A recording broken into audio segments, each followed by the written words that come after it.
الفضل YouTube channel میں آپ کا استقبال ہے۔ السلام علیکم ورحمۃ اللہ وبرکاتہ۔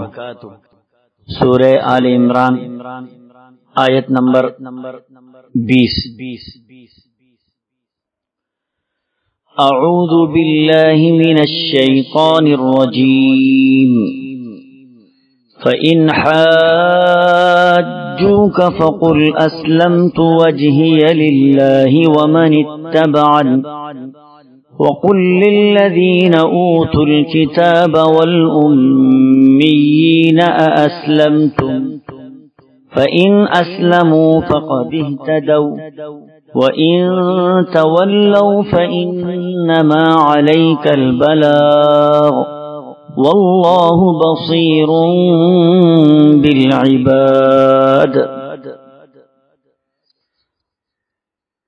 اب اگر یہ لوگ تم سے جھگڑا کریں تو آپ ان سے فرما دیجئے کہ میں اور میرے متبعین نے تو اللہ کے آگے سر تسلیم خم کر دیا ہے۔ پھر اہل کتاب اور ان پڑھ دونوں سے پوچھئے کیا تم نے بھی اس کی اطاعت و بندگی قبول کی؟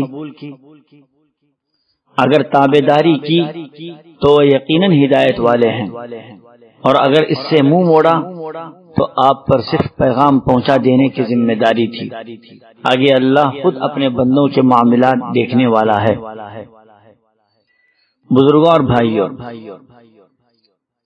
اس آیت کے مفہوم میں یہ کہا جا رہا ہے اگر یہ لوگ آپ سے اللہ کی توحید کے بارے میں جھگڑیں تو آپ کہہ دیجئے کہ میں تو خالص اللہ ہی کی عبادت کروں گا، جس کا نہ کوئی شریک ہے، نہ اس جیسی کوئی ذات ہے، نہ اس کی کوئی اولاد ہے اور نہ وہ کسی کی اولاد ہے، نہ اس کی کوئی بیوی ہے، نہ اس کے کوئی رشتہ دار۔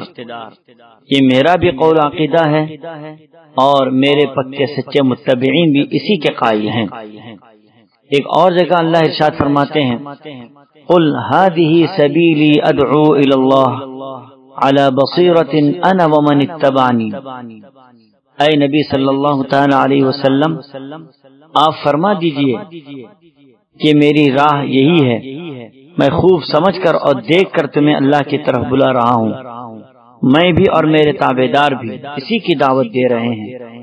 پھر اللہ کی طرف سے حکم ہو رہا ہے کہ اے نبی صلی اللہ علیہ وسلم، ان یہود و نصارہ جن کے ہاتھوں میں اللہ کی کتاب ہے اور جو مشرکین اور ان پڑھ ہیں، آپ ان سے کہہ دیجئے کہ تم سب کی ہدایت اور کامیابی اسلام میں ہے۔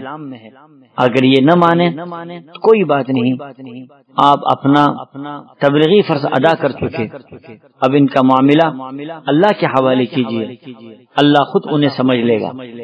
ہر شخص کو اللہ ہی کے پاس لوٹ کر جانا ہے، وہ جسے چاہے سیدھا راستہ دکھا دے اور جسے چاہے گمراہ کر دے۔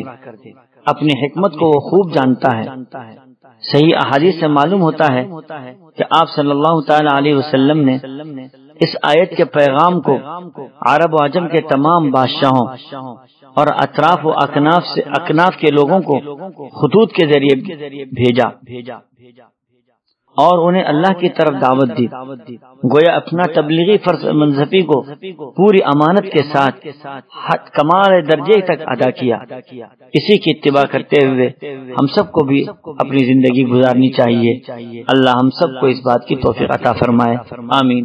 وآخر دعوانا ان الحمدللہ رب العالمین۔ اس چینل کو سبسکرائب کریں اور اس کو زیادہ سے زیادہ شیئر کرنے کی کوشش کریں۔